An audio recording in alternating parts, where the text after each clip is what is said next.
Now's the time to be part of the team at Team Toyota. Step up to the plate with a winning lineup of new Toyota models like the new 4Runner, Grand Highlander, and coming soon, the all-new 2026 RAV4. Or find something perfect for your game plan and your budget with over 300 certified used Toyotas available. And don't sweat a trip to the IL. Our service and collision centers will have you back in the game in no time. So slide in one of our 3 locations in Princeton, Langhorne, or Glen Mills, or take a swing online at teamtoyota.net.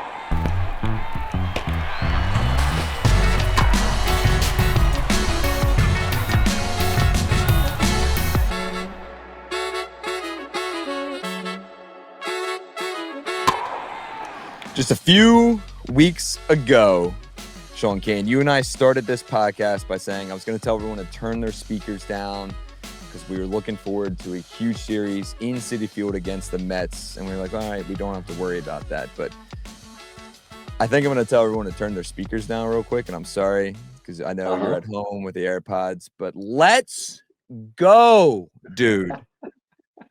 Oh, my goodness. Man. The Phillies complete a 4-game sweep of the New York Mets. They now lead the National League East by 11 games. Their magic number is down to 5. What a series for the Phillies at Citizens Bank Park against this division rival. And, man, we're going to hit on so many things, including I listened to some of our friends on a Mets podcast on WFAN up in New York. We're going to laugh at some of their comments down the stretch. But we just need to recap this entire series, and there's so much to hit, but I think we'd be remiss to not start with Jesús Luzardo. And with that, welcome into the Phillies Talk podcast presented by Team Toyota. I am Spencer McKercher, joined by Sean Kane. We sit down here on Thursday night after a 6-4 win over the Mets. Happy Friday to everybody. When you listen to this, I mean, dude, just an unbelievable series, an unbelievable game on Thursday. If that isn't a look ahead to hopefully what this team is and can be for the next month or so, I hope all points in that direction. But again, we'll start with Jesús. What a performance. Allows 4 runs in the first inning on Thursday night, then retires the next 22. And then Jahan Duran comes in, goes 1-2-3, striking out Soto, Alonso, and Mark Vientos. So the Phillies retired the last 25 batters after allowing 4 runs in the first. What a win on Thursday night. Unbelievable, man. Unbelievable. Like the first inning, Jesús gives up the 5 hits, the 4 runs, and some of those balls were hit pretty hard. In fact, he gets out of the first inning, a line drive right back at him by McNeil. That was a rocket. Turns, spins, gets a double play, gets out of there. But the way the Mets were picking him up in that first inning, you didn't think he was long for that game. It's 4-0. Okay, took 3 out of 4. Good series.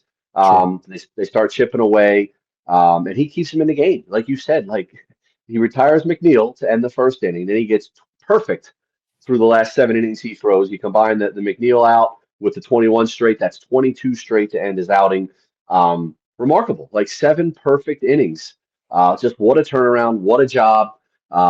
You think of everything this time of year, how the ramifications of the postseason. And I'm watching him in the first inning thinking, Nola has another good outing. I think Jesús might be pitching out of the bullpen in the NLDS. But now, the way he settled down, the way he dominated the Mets over those last 7 innings, I think he's earned a right to start a postseason game. We'll see how Rob Thompson plays it. We still have a few more weeks, but just a remarkable turnaround by Luzardo to hang in there, shake off that first inning, and dominate the rest of the way. Just unbelievable. It really was, man. And you and I just talked before the show started here. I looked, like we were saying, I came in here after the first inning, and my thoughts were, okay, the topic of the pod is Jesús Luzardo going to start a playoff game after allowing 4 runs in the first inning? And like you said, I was like, okay, that's fine. The Mets were probably going to heat up at some point, take one of these 4 games, and we move on to Kansas City. But that wasn't the case. And it's insane just to look at his box score. Like if you were watching the first inning, you turn the game off, did whatever you needed to do, and then you come back, you see the final score, and then you go to the box score and see 8 innings, 5 hits, all in the first inning, 4 runs, all in the first inning. and then he finishes with 10 strikeouts. I mean, we were talking about in the last few pods, just big game Zeus getting the national broadcast all the time. Yeah.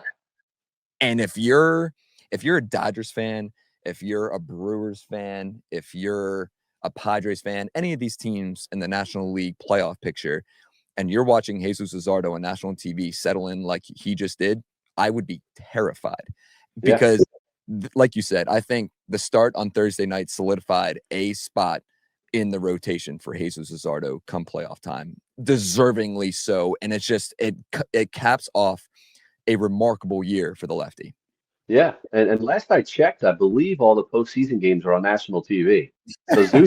So big game Zeus will be right at home pitching in the postseason. I checked that earlier today because we've talked about this. I counted tonight as his 8th start on national TV, factoring in ESPN games, factoring in Fox tonight. He's been in a few Fox games, an Apple TV game. So 8 different games he's been on the national stage, and by and large pitched pretty well. And obviously tonight, rocky start, but great finish. So yeah, he's no stranger to the bright lights this year. And he's been great, man. He's been great. And how about just overall? In the last 14 games since they got swept at Citi Field, they're 11-3. The Mets are 4-10 over that same span. So it was coming out of Citi Field, the lead was down to 4. Now it's 11. So, 2 weeks later, they've increased it by 7 games. It's 11. The Mets are reeling. They might not even make the playoffs at this rate. Phillies are coasting, and now they're only 2 back of Milwaukee for the top spot. So, we were so focused on trying to obviously win the division, but keep the Dodgers at bay so they could get that 2 seed and a bye. Now there's a shot. They can catch Milwaukee. Now they lost the season series to Milwaukee, so they need to pass Milwaukee. They can't tie them. But if they weren't, it's only 3 games with 2.5 weeks left. They get home field advantage throughout, and the road to the World Series comes through Philadelphia. So just unbelievable resilience that the Phillies have shown with Rob Thompson. He has that faith in them. They're a veteran club. They weren't shaken after that series in New York, and they certainly proved it the way they played over these last couple of weeks. It's been really, really impressive. It's been so impressive. And I was actually talking to some buddies tonight. It's like impossible to think about the turnaround that has happened, because we did say after that 3-game series against the Mets heading into Labor Day, it was like, oh man, like this is going to be a battle. You didn't want to go up there and look the way you have the last few seasons, going back to even like 2023 up in Citi Field. You don't want that to happen come playoff time, and especially coming into a huge 4-game series this week. Who knew what was going to happen? But for them to come out the way they did and just handle business, and like you said, just 11-3 since then, it's insane. Like I can't look at the standings and comprehend what I'm looking at. The biggest division lead in all of baseball. It's crazy. I cannot believe that this team is this hot right now and playing the way that they are. And a lot of credit, we'll get to it, goes to, I think, the addition of Harrison Bader. We'll get to Bader here in a second. But after the win on Thursday, Rob Thompson said it was as impressive of a win they had this year. I can't agree, or I can't disagree. Even just, he was asked the question of, there's been so many of these comeback wins, and whoever asked the question was like, is that a veteran presence within your locker room? And Rob Thompson said that's exactly what it is. Having these veterans, they're down 4-0 in the first. They know they have 9 more innings to catch up, and they did that on Thursday night. It's just been incredible, man. Yeah, and Otto Kemp gets him going. Otto Kemp, who 5 days ago I thought had his moment and was going to go back down to AAA, and maybe we'd see him in 2026. And suddenly he pops back up when Alec Boehm goes on the IL, and a couple of home runs this week, including a huge one Thursday night to kind of kickstart the offense a little bit. And he has the big double later in the game. I mean, they're just getting contributions from everybody. We've talked about Harrison Bader at length. 2 more hits on Thursday, so I think he's led off now. I know he's led off the last 3 games of that series. And if my math is correct, he's 7 for 15 in the leadoff spot with 5 runs scored.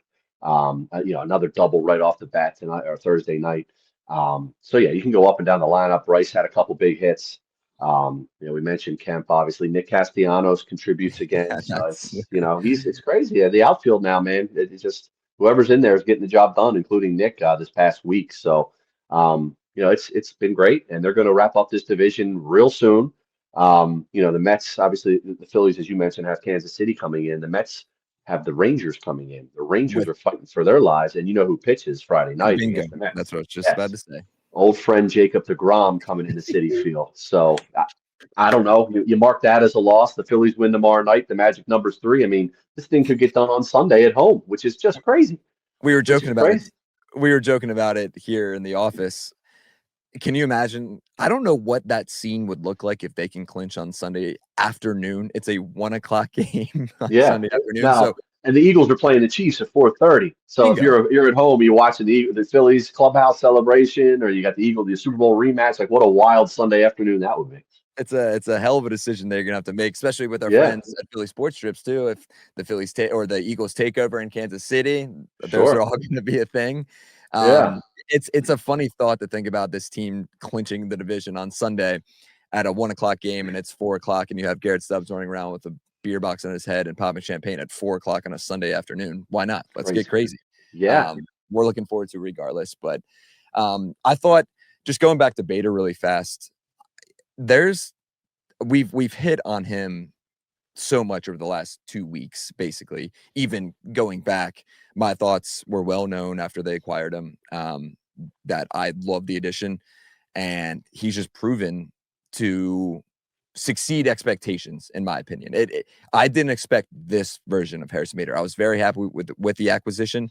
Did Hmm. not expect it to be this good. And it was funny during the broadcast after he gave the Phillies a 5-4 lead on Thursday night. Joe Davis on the broadcast said there's been no better pickup in baseball at the deadline than Harrison Bader. And he finished it with a small pause, just like we all predicted. And it Yeah. is insane that with such a trade deadline and all the conversations that we had during the before the deadline, post deadline, and talking about Jahan Duran, which again, I think that's arguable between Bader and Duran on the biggest acquisition in baseball. But I mean, Yeah. Ranners go get Suarez, and there was obviously all these different trades. But I think there's a legitimate argument that Harrison Bader has been the best pickup in baseball at the deadline this season. No It's doubt. No, insane. no doubt. I thought, I mean, you were more excited about it than I was. And I like the move. No, for sure. Okay, it's a good defensive outfielder coming in. Maybe you platoon him with Marsh in center field.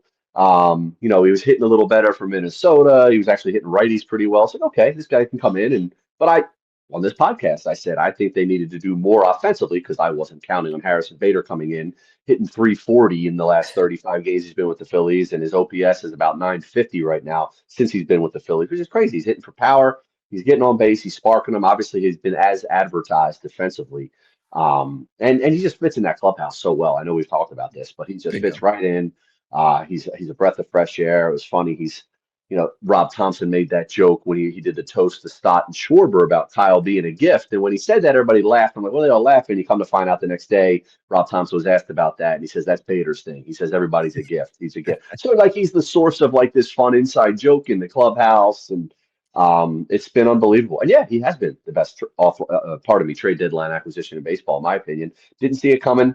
Duran's been great. Don't forget David Robertson, who was a pseudo trade deadline acquisition guy. Didn't Bingo. trade for him, but they kind of acquired him. And he's got like a 2.4, and I think behind Duran, he's your second most trusted right-hander right now. So kudos, Dave Dombrowski. Heck of a deadline. And going even further back, Dave was getting heat for the offseason, didn't do enough. Luzardo was up and down. Luzardo's been great. Kepler was a bust about a month ago. He's been outstanding. So even the guys now that he brought in the offseason, really, I mean, there's some bullpen additions. We won't talk about Joe Romano. He wasn't perfect, Dave Dombrowski, but his hit rate has been huge. And deadline, he's 3 for 3. And it's really given this team a jolt, man. And they're rolling at the right time. And it's funny as we get very excited here, as Rob Thompson likes to mention, there is still a game to be played tomorrow. There's still multiple games to be played throughout the rest of the season. We're not going to count our chickens, as Rob Thompson said, just yet, but it does feel good. And I think if you're a Phillies fan right now, you should be feeling good. The way this team is clicking. Now, I know it's the same thing, and I said it on our podcast on Monday. I just hope this isn't like peaking hot right now. I don't think it is, the way that this team is all gelling right now. Even without Trey Turner, even without Alec Boehm, they're still producing at this huge level. I was just looking at Bader, dude. In the month of September, 3 hits. This is just his game log. 3 hits, one hit, one hit, one hit, one hit, no hits, and a pinch hit effort on September 7th against the Marlins in that series finale in Miami. Then 3 hits, 3 hits, 2 hits, 2 hits. It's insane. And it goes back to what I've said on the podcast on Monday. He's gotten to that point where every time he steps up to the plate, I feel like he's going to get on base in some way, some fashion. And even just the energy that he brings, it's incredible. Let's recap the rest of the series as we don't get ahead of ourselves here. Yeah. Wednesday night, in my opinion, was the Brandon Marsh and Max Kepler show. Christopher Sanchez was outstanding again, 6 innings for him. Only allowed 4 hits, struck out, I believe 6. But then you like Kepler and Marsh, man, they just come through. After it was 2-0, then the Mets get a run with a Starling Marte RBI base hit to make it 2-1, and then it was just Marsh Bader in the 5th, Marsh and Kepler in the 5th, Marsh and Kepler in the 6th then. And I think the resurgence of Max Kepler needs to be studied. Like, it's insane how resurgent he's been. And he was so good on Wednesday night in the postgame clubhouse presser, whatever you want to call it, his media availability. He gave lengthy answers about how he's felt more comfortable as the season has gone on here. And I think that is, he spent the first 10 years of his career with Minnesota. So this is a whole new atmosphere, a whole new fan base, a whole new clubhouse. But now he even admitted that this is the most fun he's had in a clubhouse. He's told his former teammates this, and it's shown on his field play or in his infield play as well. No doubt. And you know, the comments you're alluding to on Wednesday night, he mentioned specifically that once the deadline kind of came and went and he knew he was going to be here, he was on this roster, he could finally breathe a little bit, because I'm sure he was pressing. He wasn't producing the way he wanted to. There's a lot of speculation about going to DFA him. You know, would they trade him? Would he be on the roster after the deadline, depending on who they brought in? So, you know, he said he was able to kind of breathe a little bit when he knew he was here. And as you said, I mean, his production has certainly kind of illustrated a calm, cool, and collected, confident hitter right now. And he's been fantastic. And yeah, the stuff he says has been great. He was great over the weekend, this past weekend in Miami. Scott Fransky asked him just about the outfield situation, how everybody's handling it. And he went for about a minute on one of those walk-off interviews about, you know, we all talked about this, you know, we're all on the same page. We all just got to pull our own weight, play our role. It's all about winning World Series right now, this point of the season. I went through it earlier. I was frustrated. I swallowed my pride. You know, I know everybody wants to play, but he was great. And what he had to say is great. And he's really putting it all in perspective. And, you know, they got 4 guys for 3 spots right now in the outfield. But guys aren't happy. They want to play every day. But all 4 guys, Nick included this past week, are just making the most of their opportunities. Rob Thompson's playing it right. And if you just look at the numbers, like their outfield, as you know, the first 3 months of the season, their outfield offensively, hideous. Like they were, you know, 26, 27 in terms of all the outfields in baseball in outfield OPS in the first 3 months of the season.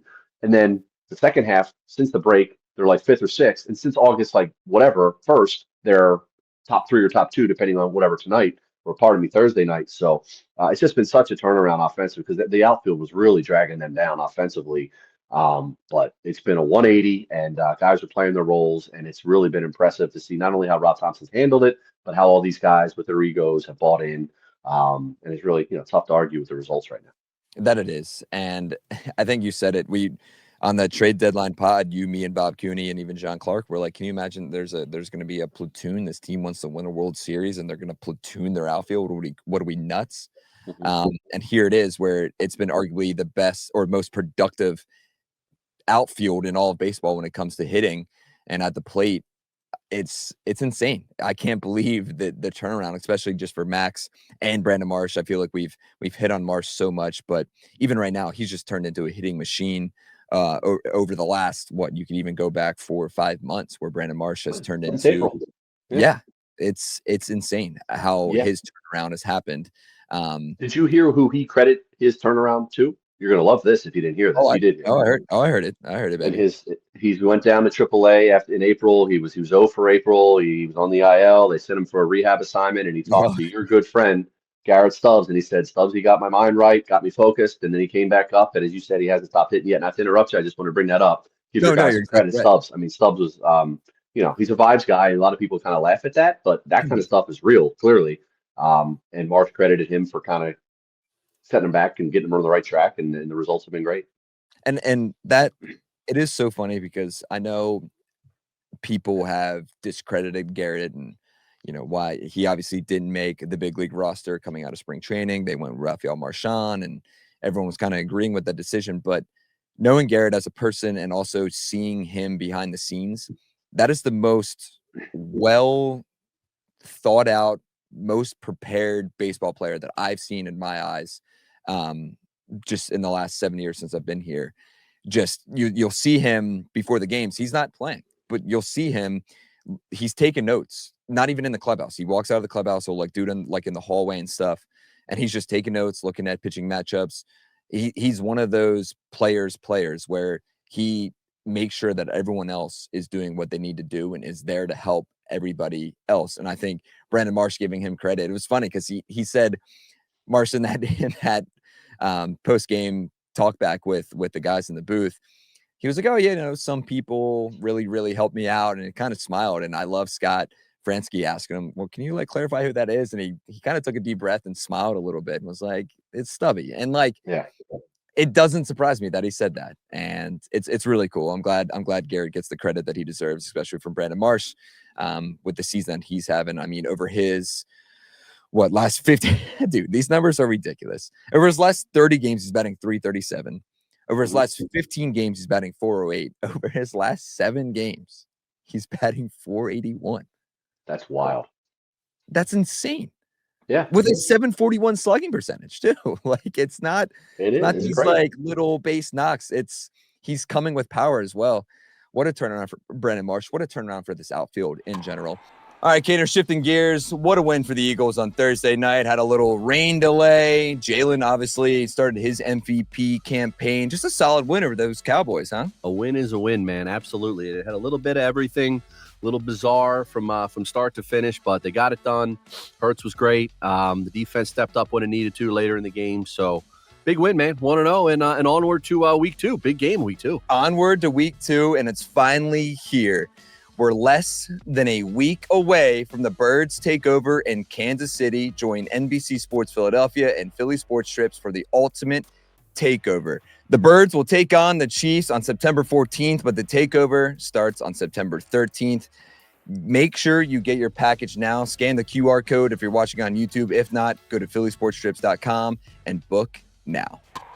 It is funny, we were talking about vibes and Stubby and all that. I think Harrison Bader, we've mentioned it before, but I think he has really, really brought a different outlook to this team. And I think that goes back to him even talking to the guys in the booth after Wednesday night's win, talking to T-Mac and John Kruk after the game. He said, he's like, we kind of look at it as once this game ends, we're worried about tomorrow. We're not worried about what happened in this game. We're worried about tomorrow always. And that's what makes a good baseball player, is kind of wiping the slate clean, no matter what it is, and then going back and looking forward to the next day. And I think that might have changed some guys' outlooks on this team as they continue to just ride this beautiful high of a 4-game sweep over the New York Mets. Yeah. Can I add one more Marsh stat for you? Long term, since May 3rd, which is the day he was activated after he went down there and talked with Stubbsy. He is since May 3rd, 102 games. He is hitting .314 in those 102 games with an .846 OPS, 8 homers, 22 doubles. That's 102 games. That's 4 months. That's 314 hitter. Yeah, it's unbelievable. That's insane. We were talking about how Trey Turner has, hopefully the batting title, I'm not going to say locked up, but he's still in the lead right now for the National League. But he's batting, 301 before he went down? Yeah. And Marsh is batting 314 minus that month where he went 0-4. Can you imagine Brandon Marsh he didn't even need to be that hot in April. Even if he hit 150 in April, he'd be correct. That's crazy. Yeah. Brandon Marsh is in the running, maybe in the top 5 in the National League batting average, which is just an insane thought to have. And again, credit to Brandon Marsh, credit to this entire outfield, and credit to Nick Castellanos. We've hit on Nick Castellanos a lot. He gets on base 3 times on Thursday night here with a walk and 2 base hits. He comes through with an RBI on Monday, which we talked about. I'm so glad this is the Nick Castellanos that we're getting as well, because we were both worried that this whole platoon and him not playing as much. And we know how, not to put it lightly, or to put it lightly, I guess, is attitude. We knew how it was going to be. And he didn't like not playing, which understandably so. He's Nick Castellanos. He's a $200 million guy. It's okay to feel the way that he felt. But for him to come through continuously now with not playing every day and understanding his role and kind of echoing Rob Thompson's thoughts of, hey, when you walk in here, you're putting your ego to the side. It's not coming in this door. And for Nick Castellanos to perform the way he did, especially in this 4-game series, has been outstanding.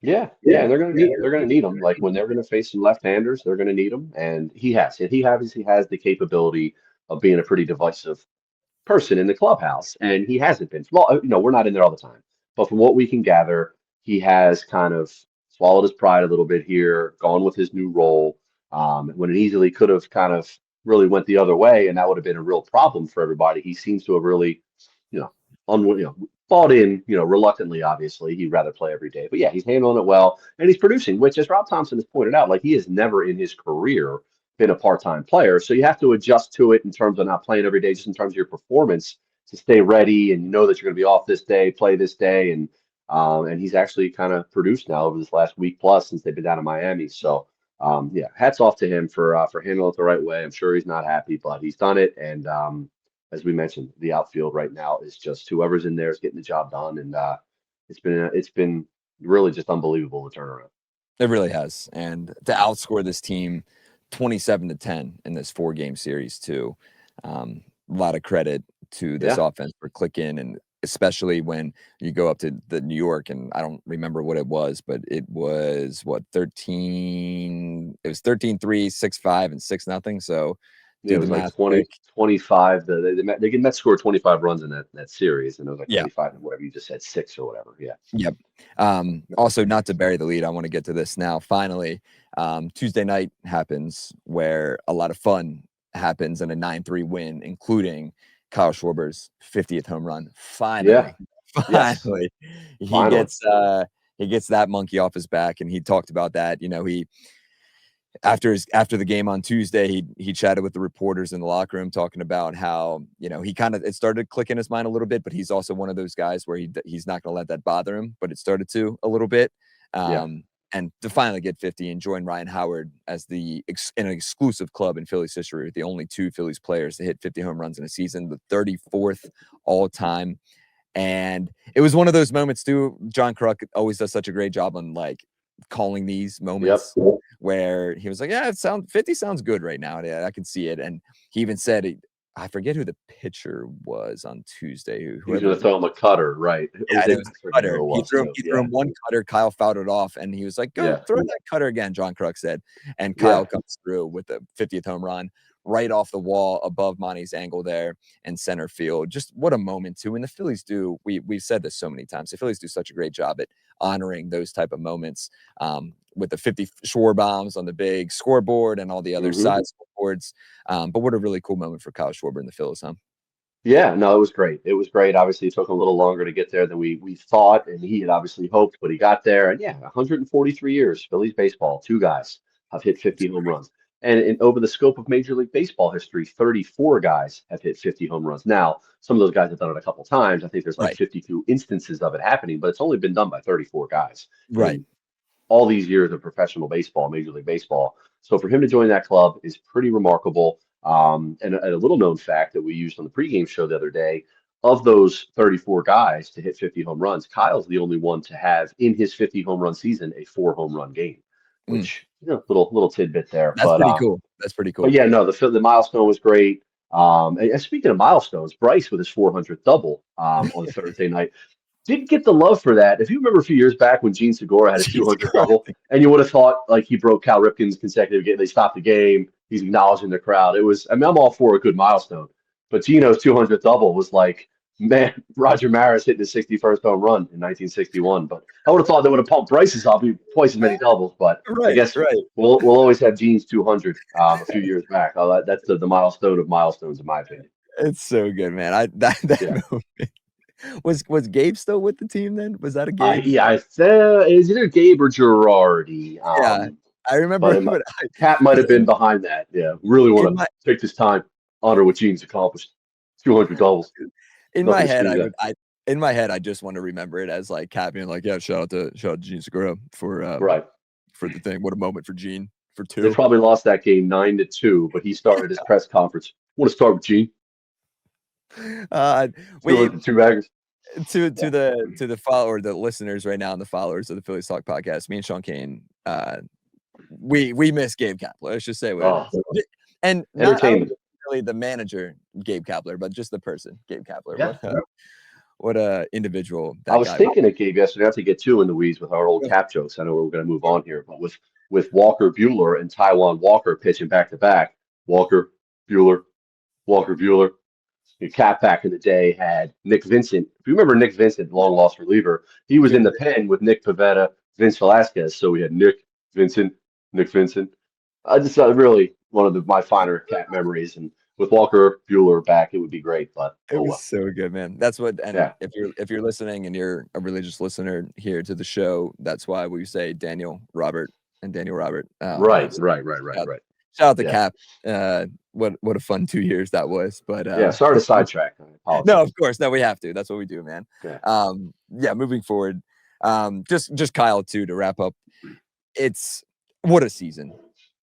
We've talked about it enough, and I'm sure we'll continue to talk about it as the season wraps up here. But like you said, I don't know, maybe that little cold streak ended the chance at an MVP, but in my eyes, man, like that guy, what a season. And a contract year to represent Philadelphia, to represent the Phillies, and to come out with 50 home runs and 123 RBIs last I checked. 123 RBIs. Which was 10 more than anybody in baseball as of like 2 days ago. Insane. 123 RBIs is crazy. And I saw a fun little stat too to wrap that up. There's only been, so like with Trey, hopefully Trey, even if he doesn't come back, hopefully he can hold on to a third of the Triple Crown in the National League, because if Trey Turner wins the batting title in the National League and Kyle Schwarber hits the most home runs in the National League and that has the most RBIs, which right now looking like both could happen, the Phillies would be just the second team all time to have 2 players share the Triple Crown in MLB history. The last one was the 1941 Dodgers. Wow. Which is insane. And the fact that it's just crazy to think that it's Kyle Schwarber and Trey Turner. It's not Bryce Harper and Kyle Schwarber. It's Trey Turner and Kyle Schwarber that have a chance to make even more history in an already historic season for the 2020 Philadelphia Phillies. What a cool moment that would be. That'd be unbelievable. I mean, the RBIs, it's funny, like we talk about Ryan Howard and 123 RBIs, and maybe Kyle finishes somewhere in the 130s. But Howard, he tends to be underappreciated, like Jimmy and Chase, and obviously he gets his credit. But what he did, I just brought it up, from 2006 to 2009. Like 10 and 11 were good too, but his RBI totals from 06 to 10, 149, 136, 146, 141, like 140 plus RBIs. It's crazy. Like those numbers are just ridiculous. So anyways, just shout out Ryan Howard. Obviously now he's been in the news with Kyle joining him in the 50 home run club, but it was a heck of a run. And Kyle now in his 4 seasons, in terms of first 4 seasons with the team, the amount of home runs he's hit during this run with the Phillies since he signed, I think is only behind like Mark McGwire with the Cardinals, maybe Babe Ruth with the Yankees. And I believe it's Babe Ruth, because I know Babe had 180. I want to say 181 in his first 4 seasons with the Yankees. Yeah. And Kyle has, let's see, I'm looking 46, 47. Do some quick math here to our listeners. I'm sorry if you guys want to do this math, hopefully when you're not driving. So 46 plus 47, 93, 38 plus 50 is 181. Yeah. Wow. That's we'll talk about great company. Unbelievable.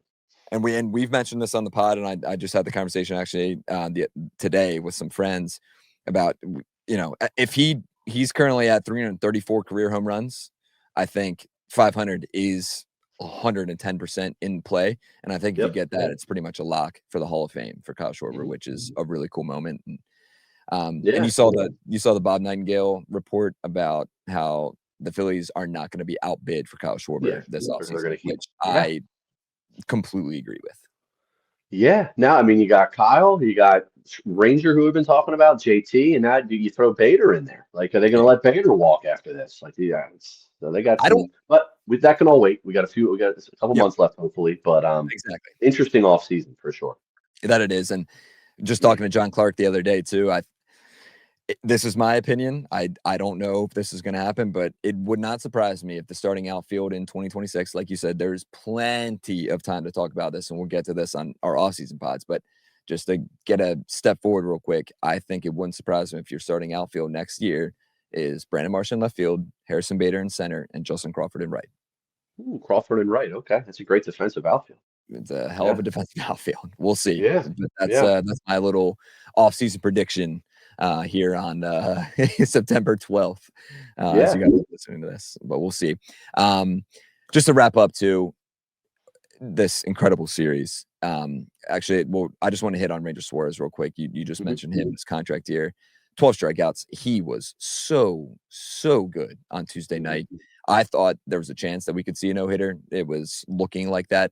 But for just 12 strikeouts, he hasn't had double-digit strikeouts. He had one double-digit strikeout in his career game or start in his career besides this season. And now he has 3 in the last, 5 or 6 starts? I believe. Yeah. Insane. 10, 11, and 12, and has just accomplished his career high in each of those games. Just Ranger Suarez is, in my opinion, if you want to split it up, but I don't know, man. I don't know how you can't go to him in game 2 unless you want to split up the lefties. But he's proven himself where Ranger Suarez is here and second half Ranger is not. No, a 0.88 ERA in his last 5 starts, and he has just been really good against some good teams too. He went up there and dueled with Freddie Peralta in Milwaukee. He comes back and shuts down this Mets lineup. He's been great, and we were worried about him because he started to dip again a little bit after the break. Had a couple shaky starts, but he is really and this 5-game stretch where he has that 0.88 ERA correlates directly with the time when Zach Wheeler went on the IL. So when that news came out, it's almost like Rangers like, okay, Sanchez has been great, but now we need another horse, and I'm going to be that guy that give us that 1-2 punch that Wheeler and Sanchez were. Now it's going to be Sanchez and me, and he's been great. And I don't know, like I know there's been talk about you want Nola to come along, you need a righty in that rotation in the postseason, but I don't know how you don't go Sanchez 1, Ranger 2 right now in terms of the postseason. Like put those 2 guys in the DS 1-2. If the series goes to 5 games, you can bring them both back and pitch games 4 and 5 again with the off days. So if you can tell me you can start Sanchez and Suarez for 4 out of the 5 games in the DS, you like your chances to win. Ranger's been so good in the postseason, so it's been huge. His kind of his taken off here the way he has, the time he's done it has been a huge development for this pitching staff, for this team. It's been awesome. It has, and you mentioned ever since Zach went down, the fact that those 3 guys, the 3 lefties, and Jesús Luzardo, Christopher Sanchez, and Ranger Suarez, the way they have stepped up huge is, again, something to be studied. It's ridiculous how, because both, I would argue that Luzardo and Ranger were kind of on that downward slope, and we were like, oh man, one of them are going to be bullpen. Maybe both of them could be in the bullpen before the Zach Wheeler news came out. And now here we are where I'm feeling pretty good with both of those guys in starting rotation come playoff time. What a turnaround for those guys, and a huge credit to all 3 of those guys for really stepping up for this Phillies team. I'm feeling good, man. I'm feeling good. Yeah. So the last thing I want to do, like I said, I mentioned I listened to a podcast about the Mets. It's so funny, man. So basically, somebody on WFAN, these are just some quotes that I jotted down, said, even with the season, even with 14 games to go, it's a disappointing season. And in my opinion, it's a beautiful sight to see. They were wondering if they're even going to make the playoffs. You mentioned that. Are they going to make the playoffs? It's Giants and Reds they're playing good ball, man. Here comes Terry Francona. Every September, Terry Francona charging, going to get his team in the postseason. And we mentioned the Rangers are coming in next, so the Mets they're in big trouble. Not to you can keep going with the comments, but I think it's 50-50 for the Mets to get in right now. Yeah, I think I'm with you, which is just an insane thought. He said he said if they miss the playoffs, it's going to be a worse feeling than 2007. They're going to probably finish with a worse record than they had last season. which is Oh, an yeah. insane thought, with Juan Soto, and you make all these big moves and all this happens. Yeah. It's hilarious. And the last thing I want to say real quick, and then I actually have a gripe with Pat Murphy, your guy, because Okay. I don't know if you saw the new John Boy breakdown. So it was when he got thrown out against the Phils in that series finale. Was it? I believe it was a series finale when JT On the JT check swing. Yep. Yeah. and he was complaining to the umpires that JT, like, you can't be giving these calls to JT because it's JT. And he was like, we don't have the star players, blah, blah, blah. That's complete. Interesting. Okay. I I didn't didn't know that angle of it. I just thought he didn't like the call. I knew there was a couple calls in that game that he wasn't happy with. He That basically was Jim like, Wolf, right? He wasn't happy with Jim was. Wolf that whole series. Yeah. Jim Wolf. It was Jim Wolf. And he was like, you're protecting this guy. You're protecting Bryce, because Bryce also had a check swing that was not called when it kind of looked like he did. Pat Murphy, I need you to relax. Okay. Yeah. Just his whole thing was like, the Brewers don't have this, like, the star power like these guys, and JT and these guys are getting protected by these umpires. Like, let's relax, brother. JT's a perennial all-star. He deserves to be protected every once in a while, according to, Jackson Churio, who you're throwing out there and who hasn't proved anything yet. That's just me. The last thing I want to say was our friends at SNY. So this tweet and this video came out on August 26th. So it was about a few days right after the Phillies got swept by the Mets. I believe that was the date. So it's August 26th.